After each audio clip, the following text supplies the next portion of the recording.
ओम नमः शिवाय। मित्रों, हम आ पहुँचे हैं ज्योतिष की पाठशाला के अध्याय 10 में। पिछले अध्याय में हमने ग्रहों को एक शब्द में समझा था कि किसी ग्रह को यदि उसके कारकत्व को आपको डिफाइन करना हो एक शब्द में तो वो कैसे करेंगे। उसके बाद ग्रहों के बारे में, जैसे क्रूर ग्रह कब कौन से होते हैं, सौम्य ग्रह कौन से हैं, इनके बारे में भी हमने पिछले लेसन में समझा था। आज हम बात करेंगे ग्रहों की व्याख्या पारिवारिक संदर्भों में कि कौन सा ग्रह किस रिश्ते को रिप्रेजेंट करता है। इसके बाद किस अंग पर किस ग्रह का प्रभाव होता है, इसके बारे में भी हम इस वीडियो में बात करेंगे।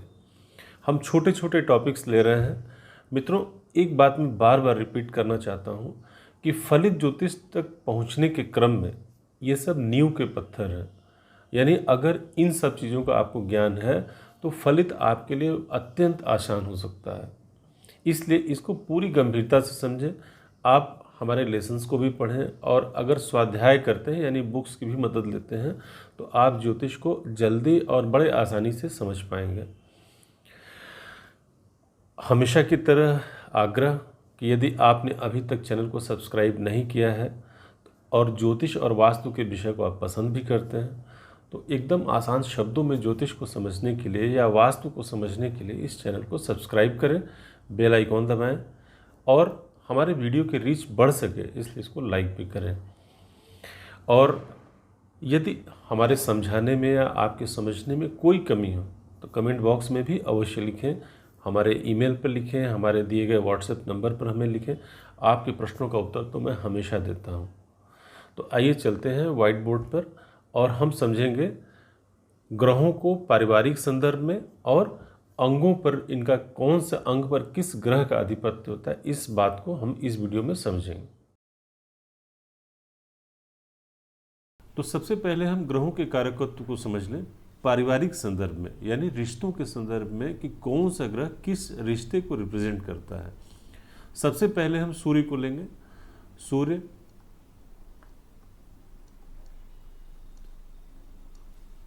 एक शब्द में अगर बोलना हो तो सूर्य रिप्रेजेंट करते हैं पिता को। आपकी पत्रिका में पिता की स्थिति देखनी हो तो आप सबसे पहले सूर्य को ध्यान दें। देखिए, नवम भाव से भी पिता का विचार करते हैं। कुंडली के नवम भाव नवमेश भी पिता के बारे में बताएंगे, लेकिन पिता का मूल कारक सूर्य को माना गया। आप जब भी पिता का विचार करेंगे किसी की पत्रिका में, उसके पिता के बारे में अगर समझना हो तो आप सूर्य को देखेंगे। और इसी प्रकार से चंद्रमा, चंद्र से क्या देखते हैं? जो चंद्र से माता का विचार करते हैं। पत्रिका के चतुर्थ भाव से माता के विचार करते हैं, चतुर्थेश को भी देखेंगे। लेकिन अगर कारकत्व की बात आएगी स्थिर कारक के, तो आप इस केस में चंद्रमा को अवश्य देखेंगे माता के लिए। इसके बाद तीसरा ग्रह है मंगल।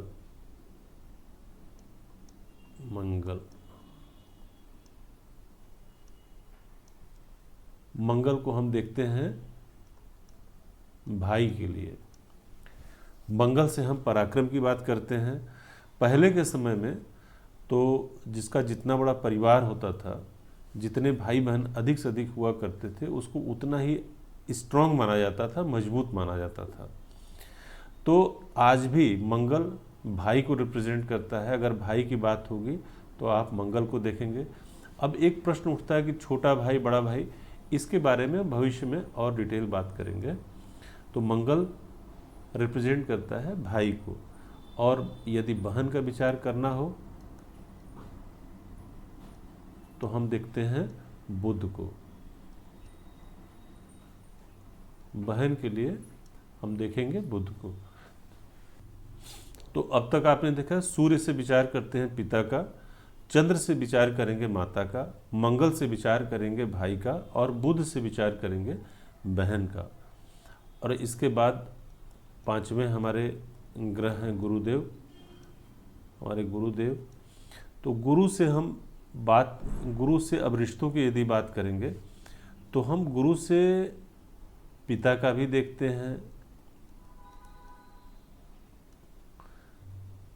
और इसके बाद गुरु की बात करेंगे। यदि आप अपने गुरु के बारे में कुछ जानना चाहेंगे तो भी आप गुरु से देखेंगे।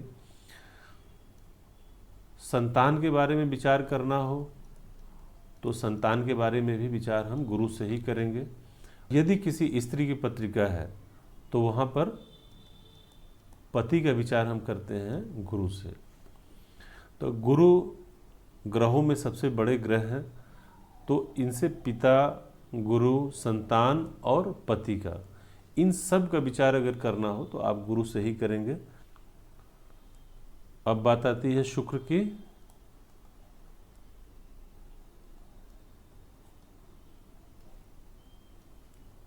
शुक्र से विचार करते हैं।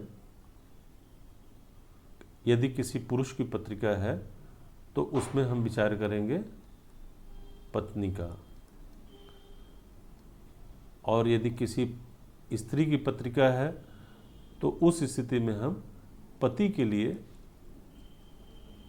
दूसरे कारक के तौर पर हम शुक्र को भी देखते हैं। किसी स्त्री की पत्रिका में पति के लिए और पुरुष की पत्रिका में पत्नी के लिए शुक्र को देखते हैं। अब अंतिम में शनि है।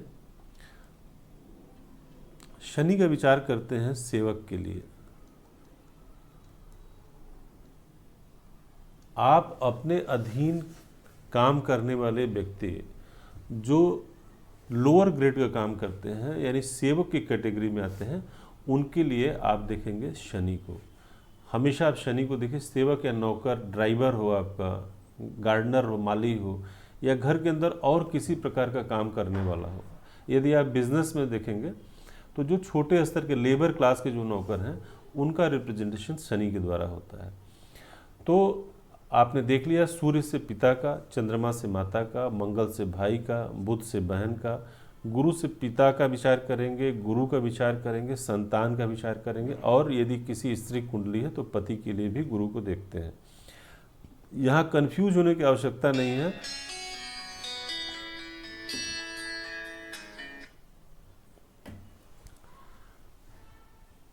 यहाँ पर कंफ्यूज होने की एकदम आवश्यकता नहीं है। शुक्र से पति का और पत्नी का दोनों को विचार करते हैं, और विशेषतया पुरुष की कुंडली में तो शुक्र पत्नी को ही रिप्रेजेंट करता है, और शनि से सेवक, जैसा हमने बताया, उसका विचार करते हैं। तो हमने ग्रहों के कारकत्व को पारिवारिक संदर्भ में समझ लिया। आइए अब हम ग्रहों के कारकत्व को शरीर के अंगों के संदर्भ में समझ लेते हैं कि कौन से ग्रह का आधिपत्य आपके शरीर के किस अंग पर होता है। तो सबसे पहले जब बात आती है तो सूर्य की बात फिर से आएगी। सूर्य हमारे शरीर में जो सबसे वाइटल ऑर्गन आप कहेंगे, जिसकी वजह से आप खड़े हैं, वो शरीर का अंग है हड्डी। हड्डियों के कारक सूर्य को माना गया। आपके शरीर में हड्डी से संबंधित कोई समस्या हो, आपके शरीर में हड्डी कैसी होगी? यदि सूर्य की स्थिति आपकी पत्रिका में अच्छी है तो आपका जो स्केलेटल सिस्टम यानी हड्डी है वो निश्चित रूप से मजबूत होगी। अब इसके बाद चंद्र से देख लेते हैं। चंद्रमा से हम विचार करते हैं रक्त का। जिस प्रकार से चंद्रमा की गति ग्रहों में सबसे तीव्र है, यानी 2.25 दिन में एक राशि का भ्रमण करते हैं, इस प्रकार से रक्त की भी गति शरीर में बहुत तेज होती है। बहुधा कन्फ्यूज़न होता है रक्त को लेकर। बहुत सारे लोग मंगल को भी मानते हैं, लेकिन मंगल नहीं, जो शास्त्रों में लिखा है वो चंद्रमा को दिया गया है रक्त का कारक। और इसके बाद मंगल की बात करेंगे। मंगल कारक हैं, जैसे कि मंगल से हम पराक्रम देखते हैं, भाई को विचार करते हैं, यानी मसल से संबंधित। तो मसल यानी मांसपेशियों के लिए हम देखते हैं, मसल्स के लिए मंगल को। अब बात करेंगे बुध की। बुध से विचार करते हैं। देखिए, बुध जो है कॉस्मेटिक वैल्यू रखता है, इससे विचार करते हैं त्वचा का। जब आप मेडिकल एस्ट्रोलॉजी में जाइएगा, जब आगे हम लोग इस पर डिस्कस करेंगे, तो इन सब बातों का ज्ञान यदि आपको अच्छी तरीके से है तो आपको बहुत अच्छे ढंग से ये सारी बातें समझ में आएंगी। त्वचा से संबंधित कोई रोग हो तो सबसे पहले आप बुध को देखेंगे कि बुध की स्थिति पत्रिका में क्या है। यदि बुध पीड़ित अवस्था में है तो त्वचा की समस्या एकदम कॉमन होती है। तो हम बुध को त्वचा के लिए देखते हैं और उसके बाद गुरु की बात करेंगे। गुरु हैं फैट यानी वसा के कारक हैं। आपके शरीर में जो फैट है वसा शरीर में, यदि गुरु पीड़ित अवस्था में है तो कई बार ऐसा देखा गया है कि व्यक्ति के शरीर में फैट है ही नहीं, और कई बार ऐसा भी होता है। गुरु की स्थिति के अनुसार इसको आपको विवेचना करना पड़ेगा कि कब वसा अधिक हो सकती है, कब कम होती है। नॉर्मल केस में आप देखेंगे गुरु यदि पीड़ित है तो वसा ज़्यादा ही होती है शरीर में। अब इसके बाद हम बात करेंगे शुक्र की। शुक्र के नाम से ही स्पष्ट है, शुक्र जो है शुक्राणुओं का कारक है। शरीर में जो आपके शुक्राणु यानी इसका माध्यम है वीर्य। आप देखते होंगे पहले लोग आशीर्वाद दिया करते थे वीर्यवान होने का, तो शुक्र इसका कारक, शुक्र को शास्त्रों में माना गया। और इसके बाद हम बात करेंगे शनि की। शनि कारक है स्नायु तंत्र के।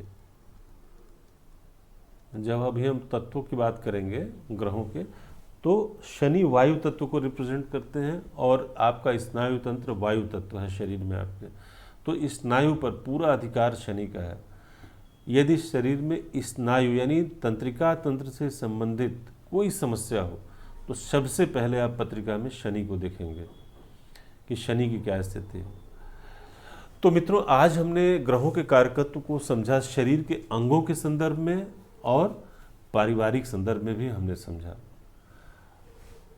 हमने अभी तक पीछे 9 वीडियो बनाए हैं। यदि आप क्रम से अध्ययन करेंगे तो निश्चित रूप से आपको जानकारी अच्छी मिल पाएगी, अच्छी जानकारी प्राप्त होगी।